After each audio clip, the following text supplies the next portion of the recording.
中美的明争暗斗没有停下脚步，面对美国的发力，中国见招拆招，美国想要围堵中国已经是越来越难了。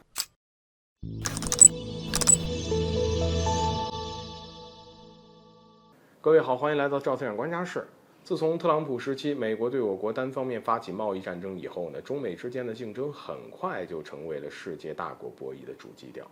尽管去年爆发的俄乌冲突暂时吸引了全世界的目光，但是我们可以通过很多事儿发现中美的明争暗斗就根本没有停下脚步。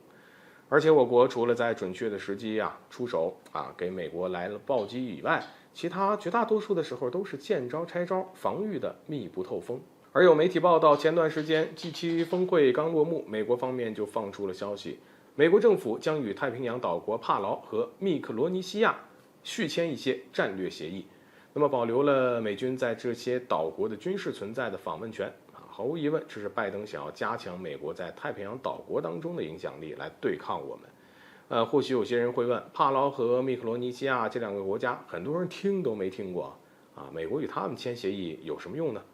其实别看这两个国家不起眼，但只要有些人翻开地图，你就能看到这两国正好位于美国划定的第二岛链上。而且随着近些年来呢，解放军海军的不断壮大，第一岛链几乎如同虚设了。解放军的各类舰艇进进出出，早就已经是家常便饭。所以如今这些岛国自然是被美国当成遏制我国海上力量的重要屏障。只不过就在拜登又出手发力修补围堵我国包围网的时候呢，我国则是选择了邀请俄罗斯、荷兰和刚果金的政要到华访问。也就是说，我们面对美国的围堵，正在用多点开花的方式进行破解。坦率地讲，我们从很多事情上都能看出，美国想围堵我们是越来越困难。为什么这么说？这儿可以举两个简单的例子。其一呢，美国利用无人飞艇事件制造外交危机，没过多久